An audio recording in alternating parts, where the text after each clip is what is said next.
Welcome to the Rap Soul Podcast, where we dive deep into the world of music that moves our hearts and gets our feet tapping.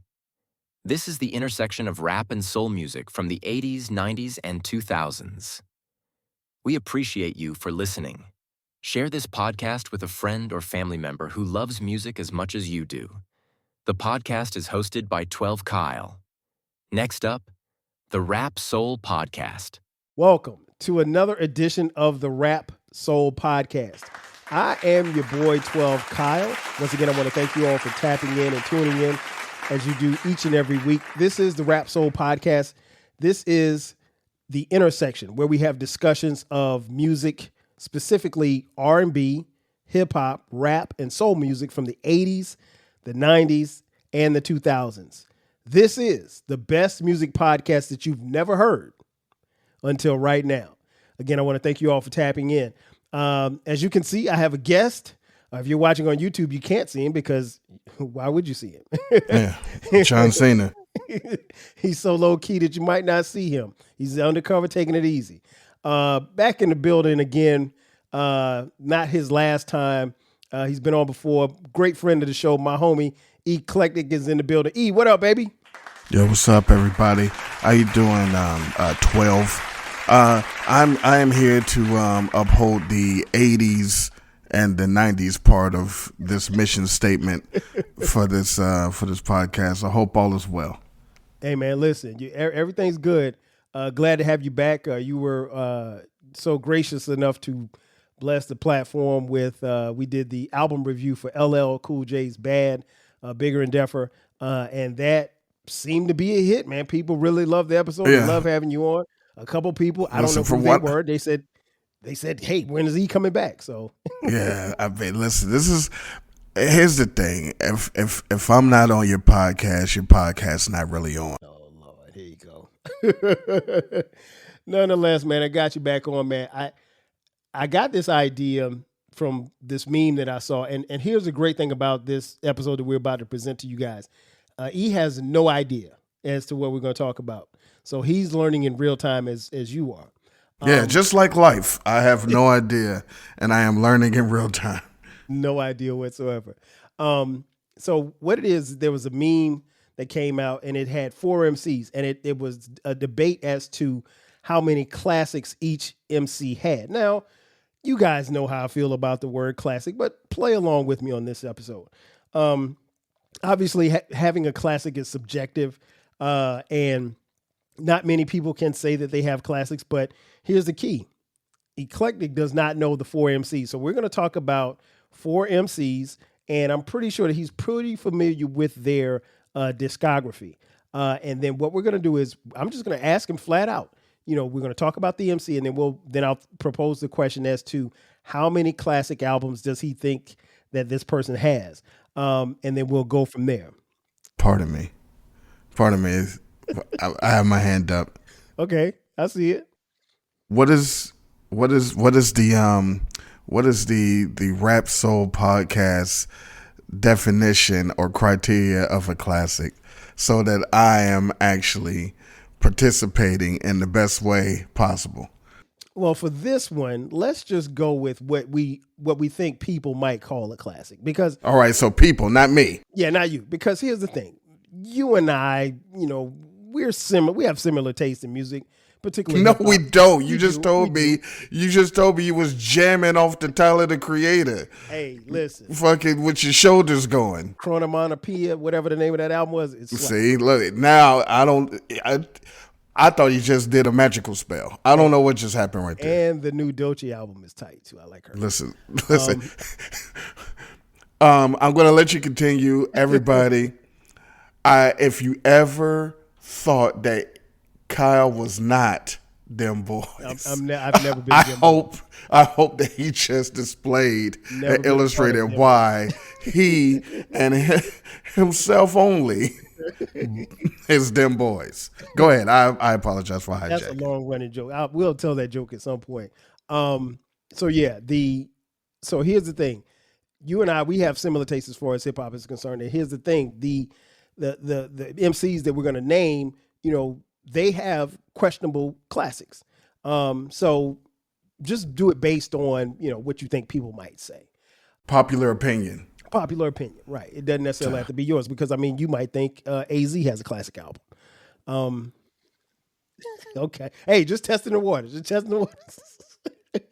All right, first MC that we're going to talk about it is none other than Brad Jordan, Houston's own Scarface. Scarface made his debut in the mid to late 80s, coming out of Houston, Texas, group called Ghetto Boys, if you're not familiar. When you think about Scarface, what comes to mind when you talk about him and his music and his, what you know of his discography? I think of two things. The first thing I think of is the Ghetto Boys. Mm-hmm. And the second thing I think of is I don't enjoy him as a solo artist. Really? And it was merely because of, I'm going to be as brief as possible. No, I am a huge fan. I'm a huge fan of the Ghetto Boys. Okay. Love the Ghetto Boys. I celebrate their entire discography. I've gripped it on another level. You've never gripped. I've gripped it. I've gripped it. I couldn't be stopped. Even if you wanted to go to good, bad, and ugly, which you shouldn't. But right. After the gentleman left the group, mm-hmm. He was replaced by my favorite Southern MC, Gigantic Michael. Man, listen. Fly holes and chains and swinging things. So, but that's neither here nor there. What happened was I enjoyed Scarface on the Ghetto Boys, but the tipping point for me personally, and no one else feels this way, and I understand, was his flow and cadence on Seen a Man Cry, Die, whatever. I loathe that song because I was thinking, why are you rhyming like that? He's never rhymed like that ever, period. And I just thought that song was awful and it turned me off. So, but. Okay. But. Hey, that's an honest opinion, man. I echo those sentiments. I was a huge Ghetto Boys fan as well. They were really my introduction to Southern rappers. Prior to that, I think I've been maybe exposed to Luke a little bit, but not like that. And I don't think I took Luke and Two Live Crew serious as far as rapping was concerned. But the Ghetto Boys, the first cats from the South that I knew that could rap. And Scarface, obviously, in my opinion, was the standout MC in the group. And much like you, I really enjoyed the Ghetto Boys. I wasn't sure how things were going to go when he went solo, but unlike you, I really loved his solo efforts. And he had quite a few. Mr. Scarface is Back. The World Is Yours. Mr. Scarface is Back came out in 91. The World Is Yours in 93. The Diary, 1994, which I think had the song that you're talking about, Never Seen a Man Cry Till I've Seen a Man Die. 97's The Untouchable. 1998, My Homies. 2000, The Last of a Dying Breed, and 2002, The Fix. 2006, My Homies Part 2, Made in 2007, Emeritus in 2008, and Deeply Rooted in 2015. All right, so now let's move to the next MC. From Los Angeles, O'Shea Jackson, a.k.a. Ice Cube. Give me your thoughts on Ice Cube and his discography, or at least from what you know. Ice Cube at one point was a top 5 rapper in hip hop, I believe. And I don't think that people in my circle would have argued. Okay. I think that he was incredibly influential. He was smart enough to get that group together. NWA with Eazy-E, obviously. He had the CIA.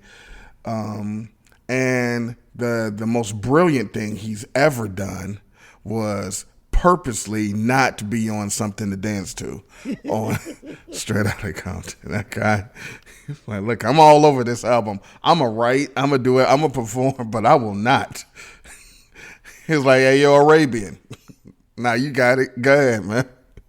I'm going out of town. Yeah, I'm going where? I'm going. Right. Anyway, but I think funny. I also think that because at one point, at least I and a lot of people consider him a top 5 rapper,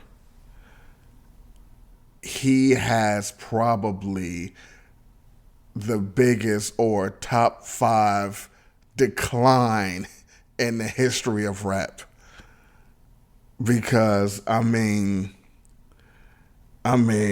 once upon a time in the projects, give me that beat, fool. It was once said by a man who couldn't quit. And then you be clubbing? What the fuck? Hey, dog, you are not going to be clubbing on my watch. I am not going to put my back into it. How about that, O'Shea? Gosh, that was just as bad. How about that? See, it wasn't true in the beginning, but by the tail end of his career, he was truly the nigga I love to hate. So, but that is my opinion on. Man, boy, you stupid. You know what? That's funny. I like that you said that because you gave him his props. Much like you, I was introduced to Ice Cube through NWA. Became a huge fan. I mean, like Ice Cube is one of my as far as favorites, not the best, but Ice Cube's probably my top 5 as far as favorite rappers. But I'm a huge fan of his early work. The later work, not so much. His solo work obviously kicked off in 1990 with America's Most Wanted. Then he had Death Certificate in 91, The Predator in 1992, Lethal Injection in 93.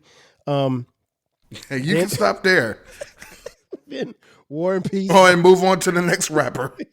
War and Peace. And I think that was was that a double CD? I think that was a double CD. He had it was just War and Peace 1 and 2. 1 and 2. And they was like 2 years apart. Yeah. Laugh Now, Cry Later in 2006. Raw Footage. I don't even think I remember that one. In 2008. I Am the West in 2010. Everything's Corrupt in 2018. And then just last year, at the time of this recording, he recorded Man Down for 2024. And don't forget his little West Side Connection days and his who's my man's Gorillas in the Mist. Yeah. Oh, the Lynch Mob. I had the Lynch Mob tape. Yep.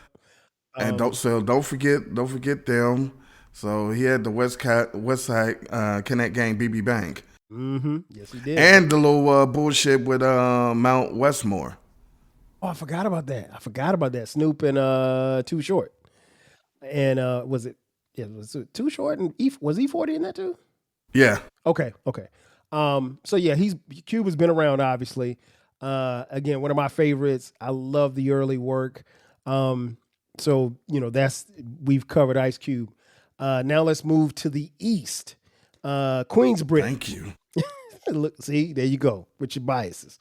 Let's move to the East. Queensbridge. Nasir Jones. Nas, incredible MC. Talk about Nas and his discography. Nas he's a very interesting person, MC. Because if you really listen to rap, you heard him on Live at the Barbecue before anybody's ever heard anything about his first album. And if you are familiar with soundtracks, you heard Halftime before Illmatic came out. But the reason why I paused and stuff is because he was the first one to get the 5 mics in the Source. And the 5 mics that was in the Source came out well before the album. So it was one of the most anticipated.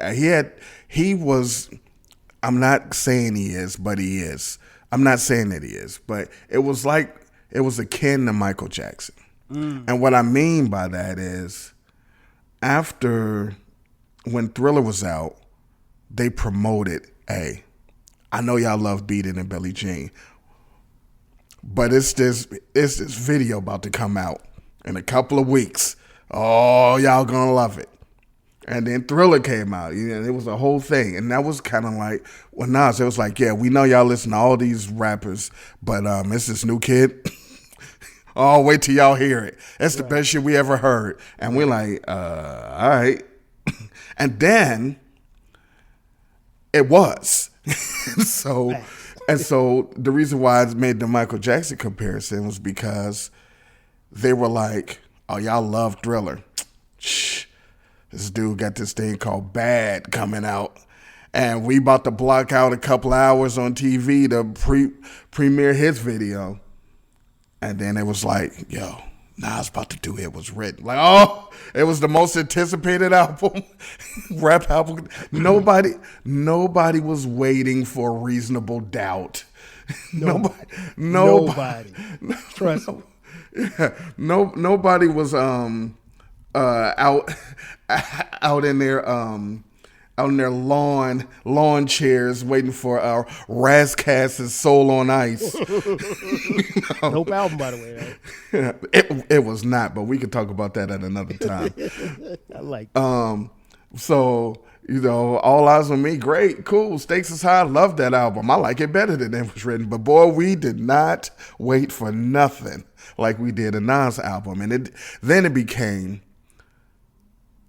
almost cliche where you would get an album, you would get the Raekwon album, you get the Mobb Deep album, and you would hear about what's a Nas song on there. That'd be like you would either go to that song first or just be like, I can't wait till that song come on because I know Nas about to kill it. So throughout this, after those particular albums, some people and their fandom kind of waned. And they weren't as impressed.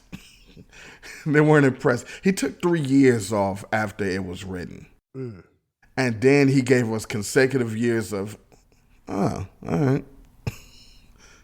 And then he had a resurgence. He killed a camel. And then he had, you know what he did? He's about as close as you're gonna do with Jordan. Okay. He came out. He three-peated. He released albums, but he might as well have bounced. And then he came back and three-peated again. So, and plus The Firm and No One Cares About Distant Relatives. It was okay. I like it. It was good for what it was. I would never know. That's a great breakdown, and I agree 1,000%. I just called Nas Michael Jackson and Michael Jordan in one sentence, and I don't think he's either, but right. It's a good comparison. It is a good comparison, especially when you follow his discography. Much like you, Nas is one of my favorites, period. I think he's one of the best. On my personal top 5, I had him as second best lyricist in hip hop history. Of course, Nas gave us Illmatic in 1994, as E mentioned. Then followed that up with It Was Written in 1996. 1999, I Am. And then, yeah, I Am came out in April of 99. Then he followed that up immediately with, and I didn't realize they were in the same year, November of 99, Nostradamus. He thought he was DMX. Yeah, and that wasn't good. Came back with 2001 Stillmatic, 2002 Godson, Streets Disciples, which was a double album in 2004. Hip Hop Is Dead, which set off a lot of controversy in 2006. The Untitled album, 2008, speaking of controversial. Life is Good in 2012. The Nasir album, I think that was the Kanye produced album. It was. Oh, yeah, 7 songs. Not really memorable, but okay. 2018.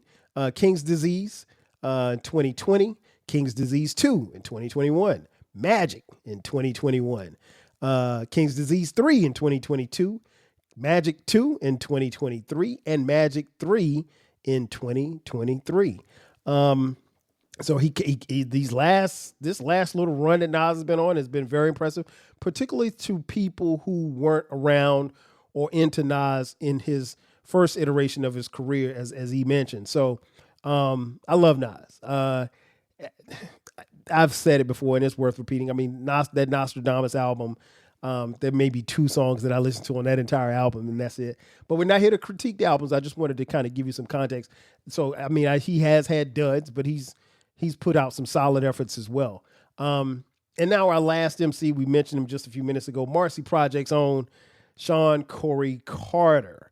Made his debut in 1996, and he got married, and he dropped a bunch of albums, ran a label, and a whole bunch of other stuff. He talk about Jay-Z's discography. Thing with me and Jay-Z, because you know we hang out. So, full transparency, way back in the day, because I'm old, I used to watch the videos on the television and record videos, and I recall watching Jazz and Hawaiian Sophie, and I thought the Hawaiian Sophie, I still have my video cassette tape with Hawaiian Sophie on it, and I remember, you know, he said, you know, Hi, my name is Jazz, did amazing. He said, the rapper, and he's like, hey, my partner Jay-Z, and they showed Jay-Z. But at the time, that was his partner. I don't care, you know, whatever. But Jay-Z did say 3 words on that song. So I was like, all right, cool, whatever. Then Jazz's next single and next video was The Originators. And Jay-Z was rhyming on it. And I loved that song. It was super fast. I was the only person, it seemed like I was the only person that ever even heard that song. Because I would go into school rapping the song. Okay. And everyone would look at me like, yo, that's dope. No, I didn't. I didn't know. I didn't. That's the Originators of Jazz and Jay-Z. They was like, we have no idea who those people are. And I said, Hawaiian Sophie. They was like, oh, yeah, we know that guy. I said, well, anyway, so I always loved that song. Fast forward to college, I'm in the dorm room, and I'm watching videos because this is what you do. Of course. I'm watching videos, a little helicopter comes down. I'm like, I don't know what this is. And then it was like, yeah. And then on the little screen, it was like Jay-Z. And I was like, yo, from The Originators. And everybody in the dorm room was like, what are you talking about? I was like, nah, this dude is good. This y'all don't remember Original Flake? I was like, no, this guy is good. And they were like, how do you, this is his first song. I was like, it's not his first song. But and so Dead Presidents came on, and I was like, yo, this guy's about to be out of here. Because I had already knew him like 5-6 years ahead of this. And so then when Reasonable Doubt came out, I was like, hey, here it is. Now, I feel that Jay-Z had an incredible run of albums for most people. I also feel that Jay-Z has microwave albums. They're hot for the moment. For the moment, that's the hottest. You only need that album. You can play that album all the months and you're good. But there's only maybe three songs that you'll play once the next one comes out. Once the next album come out, then that's the hottest shit, and you don't give a damn about the album that came out before it. Right. And so I think that's what happens to him. I don't think he has a lot of Oh yeah, they was doing that dance when that came out. Oh yeah, we was wearing jerseys when that came out. It's never those. Oh man, he just got. It's like all right, but anyway. So yeah, he did a whole bunch of albums, and I think it's a curve, but I think most people would say if you wanted to put it as blunt as possible, he progressively got worse as his career continued. It was a decline. It was like if you bought fucking let me think. If I can't think of yeah, all right. If you bought Ponderosa stock in the 80s, it ain't worth shit now. Right. Not a damn thing. You know what I'm saying? So yeah. Yeah, I think you make some great points, man. Much like you, I came on to Jay-Z the same way that you did. I actually didn't. I remember him from the video with Jazz, but not like that. And I think I'd heard. I know I heard the original Faithful Song, but I never correlated that song with him. So my introduction to Jay-Z wasn't until the Reasonable Doubt album came out. And something I want to go back to something that you said a little earlier. Nobody was checking for that Reasonable Doubt album. That is true. Like Reasonable Doubt is held in a very high standard now, and rightfully so.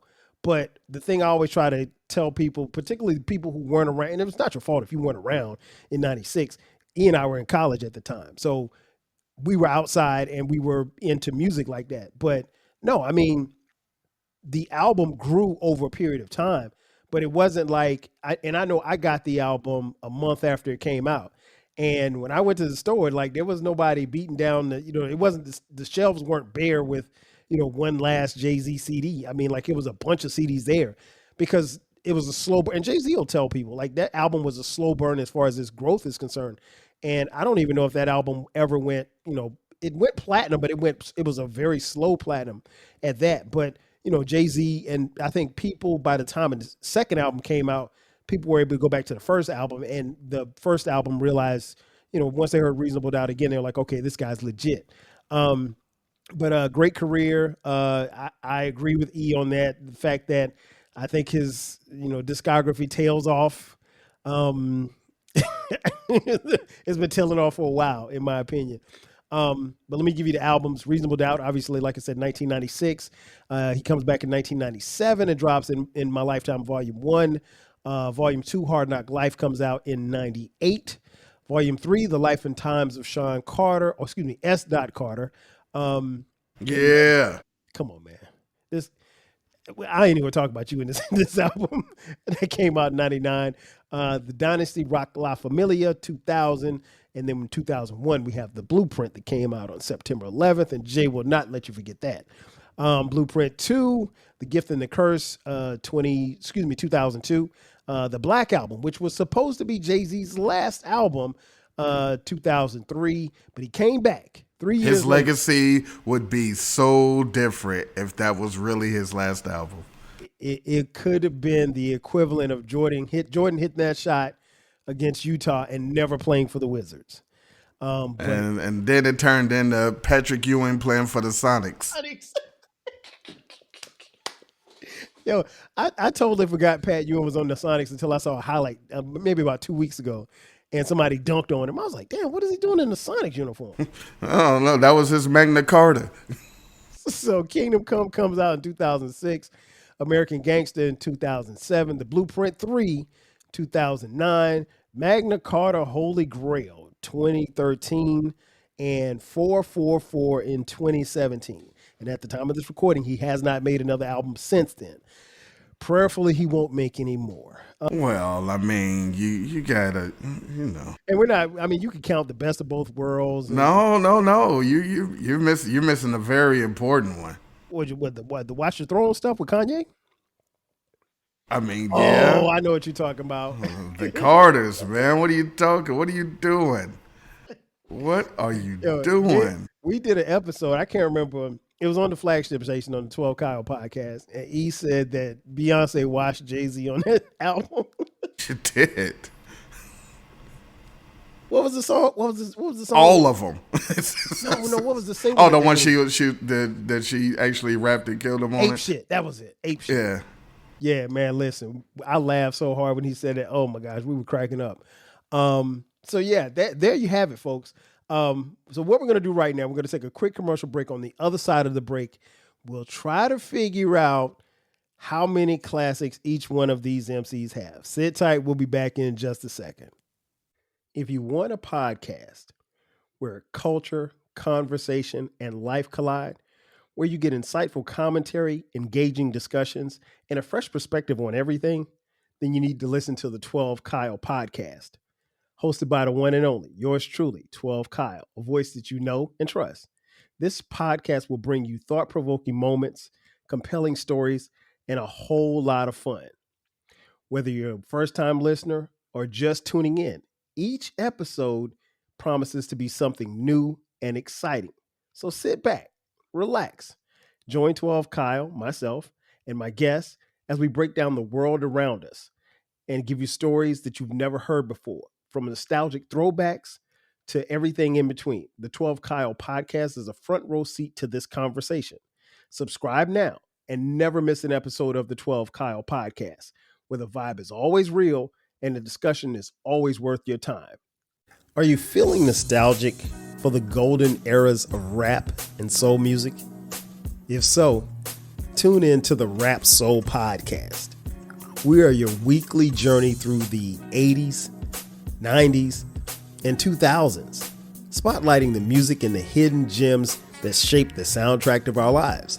From the powerful beats to the soulful melodies, we bring you the best of the past with fresh insights and stories.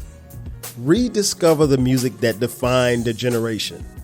Subscribe to the Rap Soul podcast and enjoy the vibes.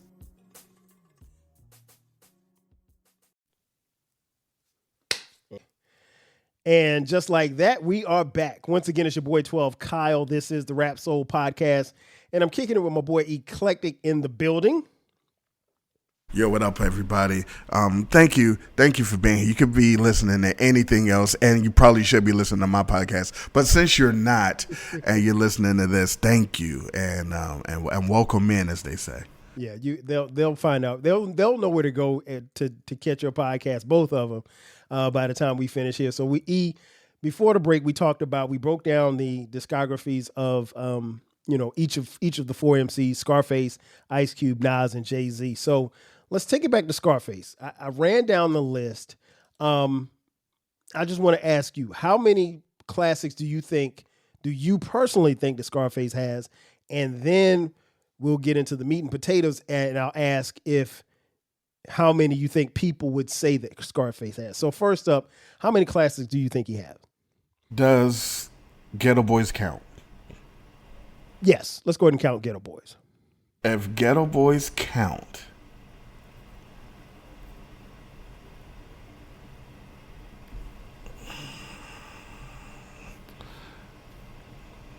he's thinking. If Ghetto Boys count, 0. Nah, still 0. None for me. Okay. I almost would give it to him on Grip It on the Other Level or Making Trouble. Mm-hmm. But I don't like what they did with the songs, and like the highs are highs, but then there's songs like No Curfew. You like, I don't. Like, all right, man, I'm good. And like, We Can't Be Stopped has Mom Playing Tricks on Me, but it also has Chucky. So yeah. So for me personally, 0. Now, if you're gonna ask me what the people say, the people say they'll give you at least one Ghetto Boys. They'll probably give you The Diary, and they'll probably give you The Fix. Okay. So then that would be 3, and I would disagree with all of them. Okay, that's fair.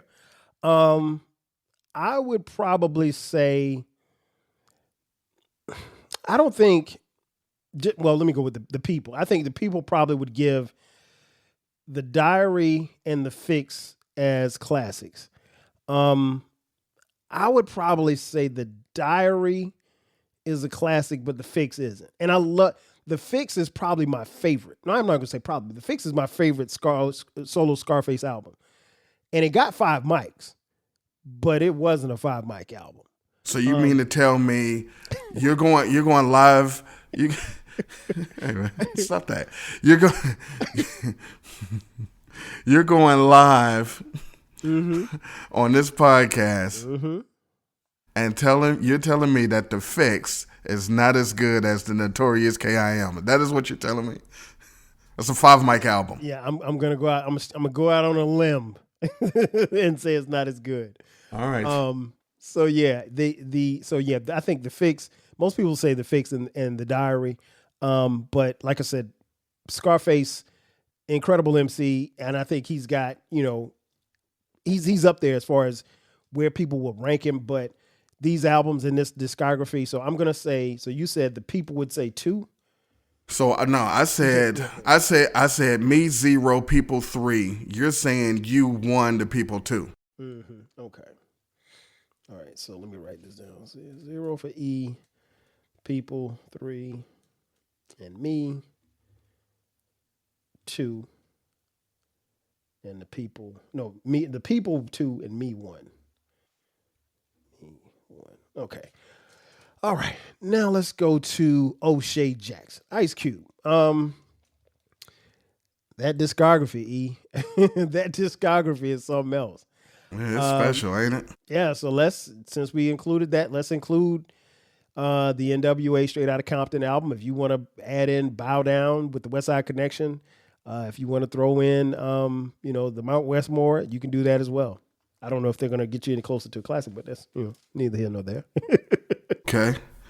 Well, I'm going to say he has 1, and that is America Cosmos, because everyone knows Straight Outta Compton cannot be a classic if it has something to dance to on it.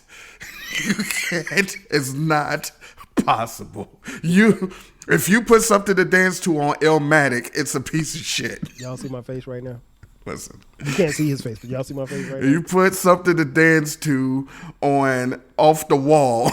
Off the Wall is a piece of shit album. Rod Temperton, rest in peace, and Quincy Jones would throw Michael Jackson out of the studio if he even came to him with something to dance to. You put something to dance to on the Songs in the Key of Life. And that album is a piece of shit. So I'm not giving Straight Outta Compton the classic thing. That's just me. Okay, yeah, that's you.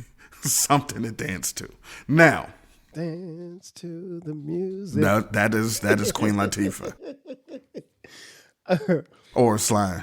But I say 1. I think the people would say Straight Outta Compton, America Cuz, Death Certificate, and I think if they were smart enough, they just shut up at that point. So I say 1, people say 3. Okay. That's interesting. Well, I'm obviously going to give Straight Outta Compton a classic. You them boys, so it makes sense. I'm not them boys. America Cuz, Death Certificate. So that's 1, 2, 3. So 3. The Predator, and nothing else after that. A lot of people like Lethal Injection though. I like it, but it wasn't a classic. It wasn't a classic. So for me, I'll say 3. I'll say the people will say. Yeah, see, that's kind of tough. You're gonna have some that West Side, and I like that West Side, that Bow Down album, but it wasn't a classic. I say the same. I say the people say 3. All right, 3 and 3. See, I am tuned in to what the people say. I know what the people say. So you say. All right, let's go to Nas. What say you? Nostradamus. Oh, stop it. That could never be. Nasty tonight. All right. I'm going to say oh, Nasir. I'm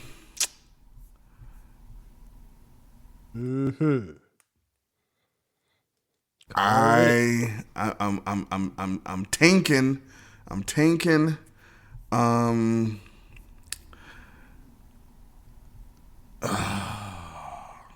Okay. Personal opinion. Yeah, let's go with E first. Personal opinion. 1. Okay. Illmatic. Okay. I think he has the most disappointing spades hand ever because he got like 3 possibles, but it's like, One man, in the P, you're giving him one. yeah, like this Queen of Hearts ain't gonna walk though. Hey, this Jack of Diamonds is about to make it.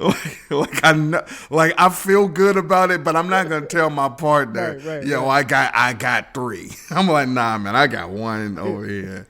So I don't want anyone to think that I'm shitting on his discography. Right. But if you're saying classics, it's like he got some stuff that he has a couple of something to dance to's on his album. Right. So He does, literally. so that's why I'm not.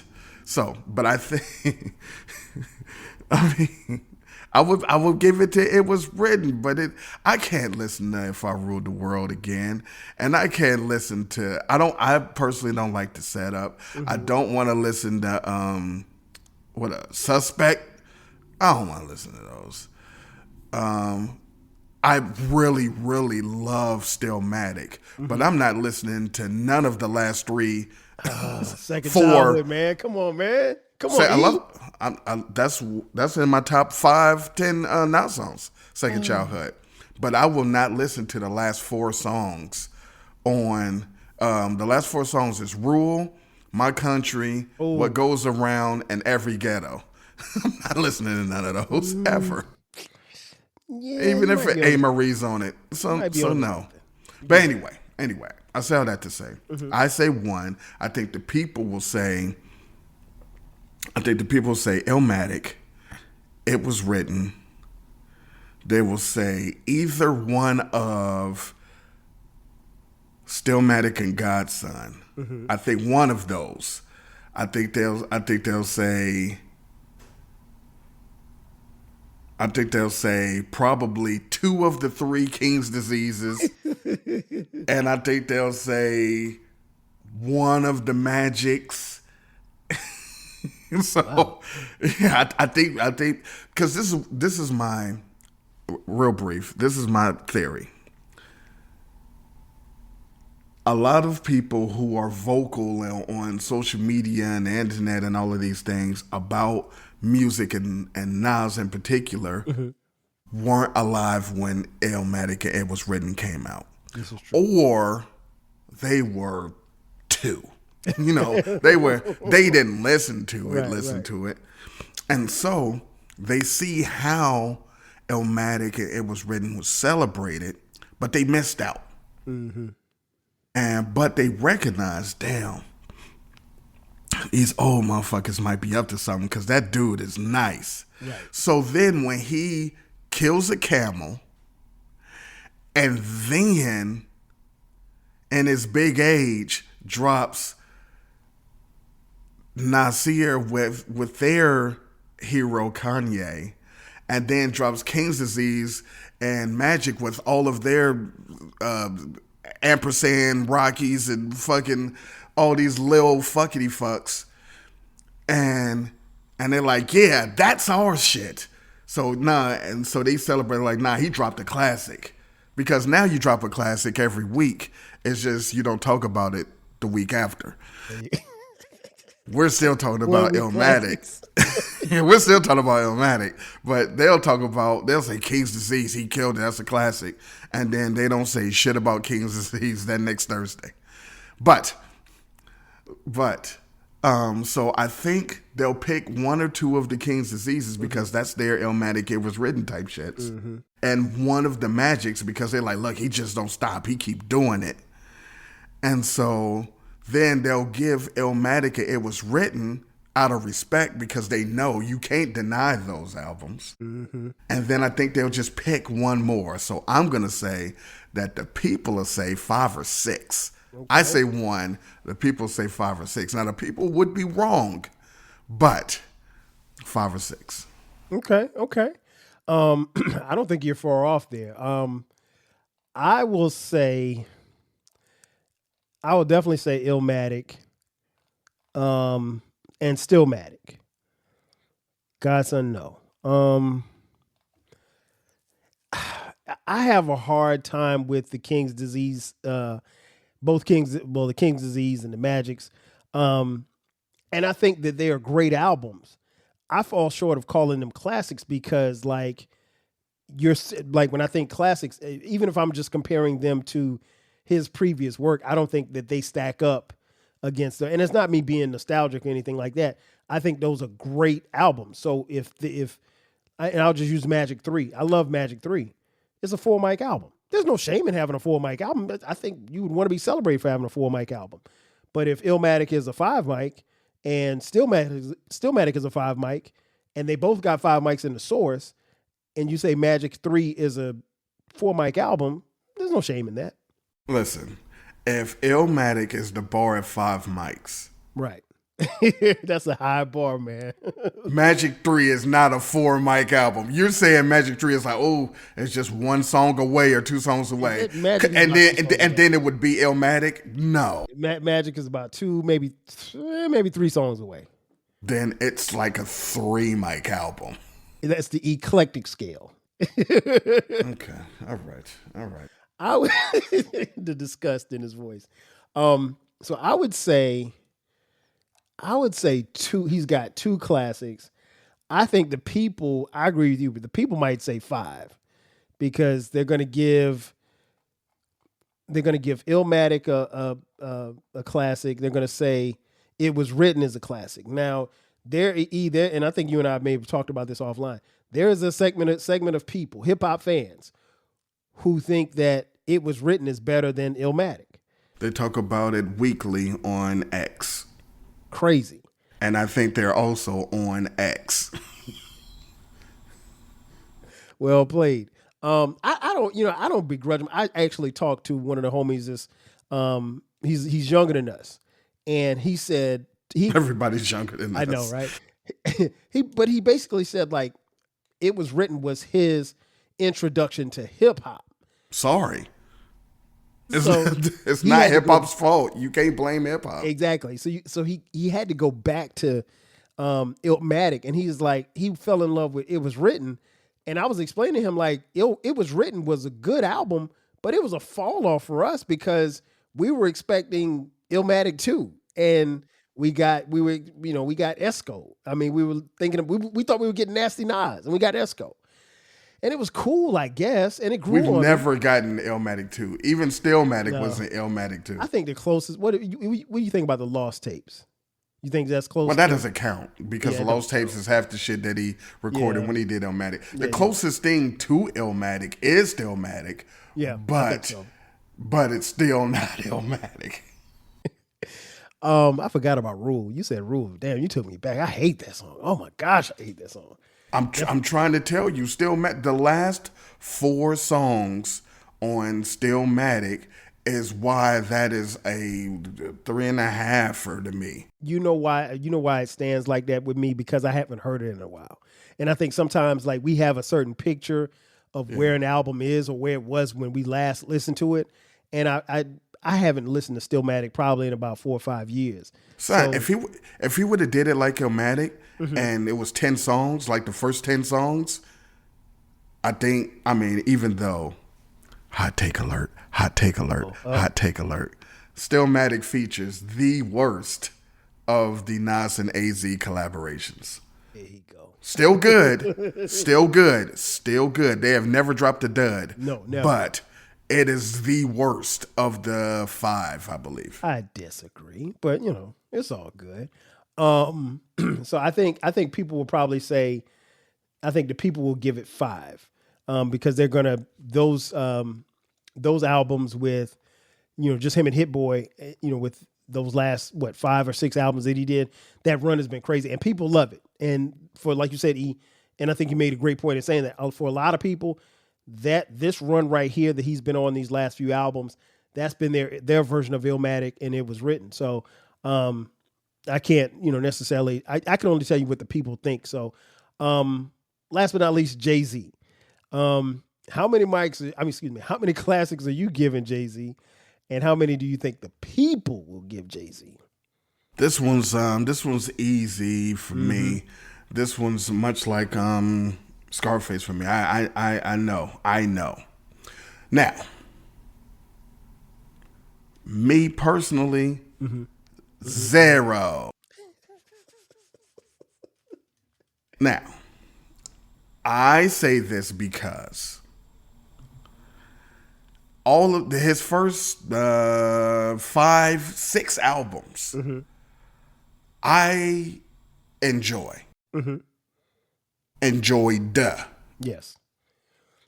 They did not stand the test of time for me.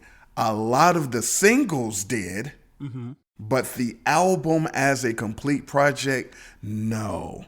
Reasonable Doubt, when Reasonable Doubt came out, I was like, this is one of them ones.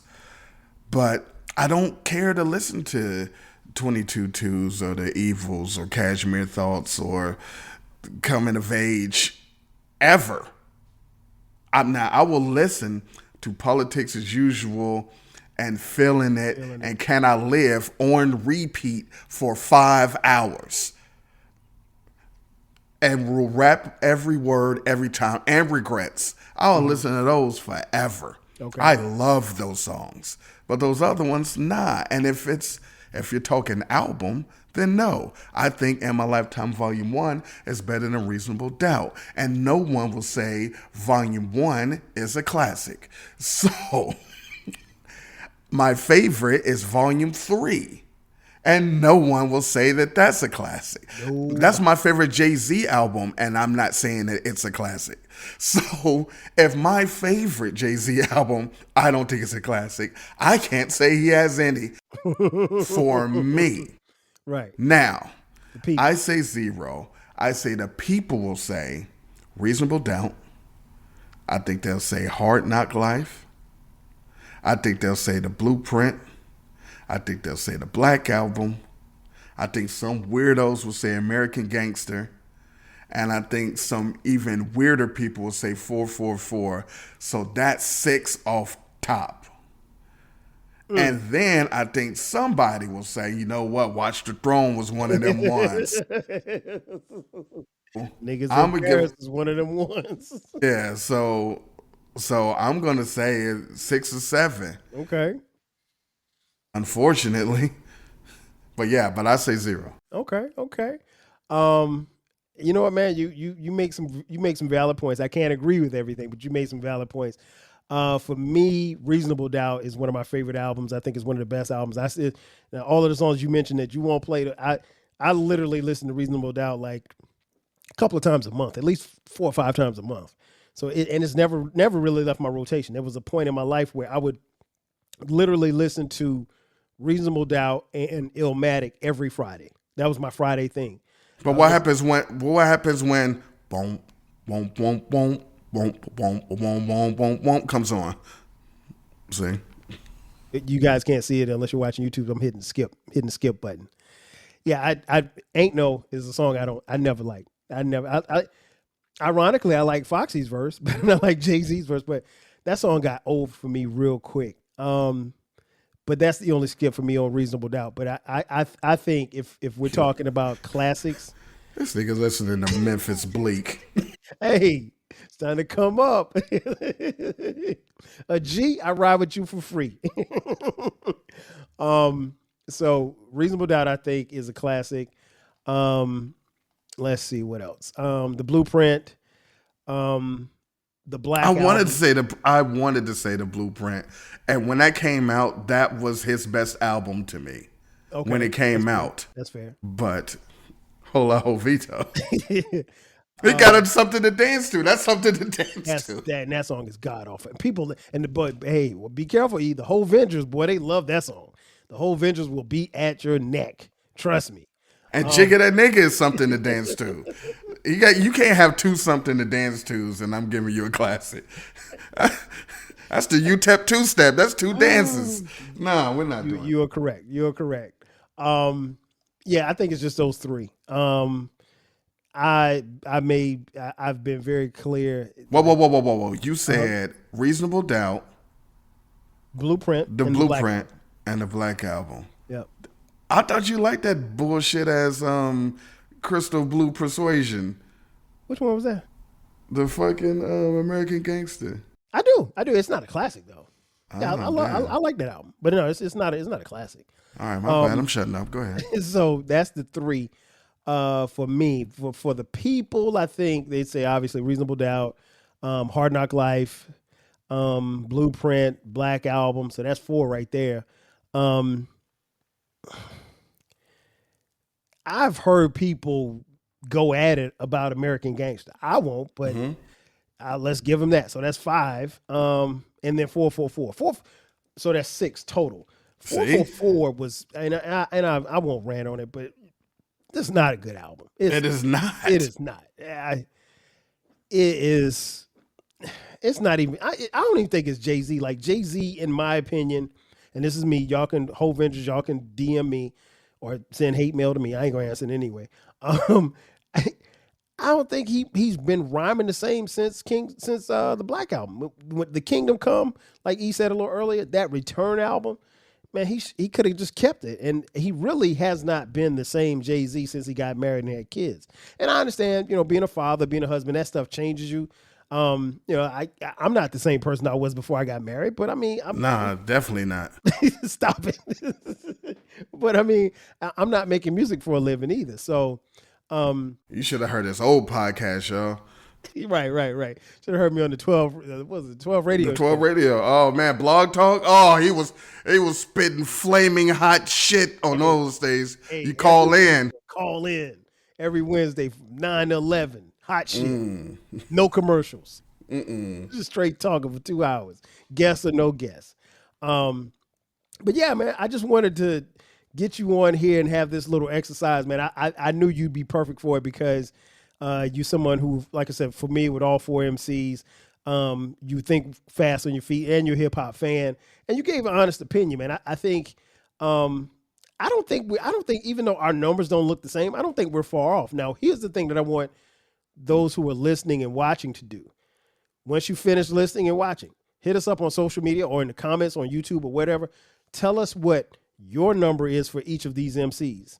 You're going to be the number I have for the people. I know what the people want. I know what they like. I know what it is. We just don't agree. I don't want you, because I gave Scarface and Jay-Z a 0, that does not mean I don't celebrate their work. It's just, it's not classic. Everything can't be a classic.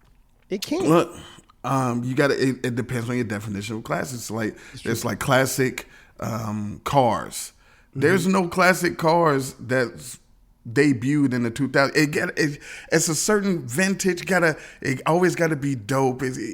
Some of these things you listen to them when they come out, you're like, oh, this is the best thing ever.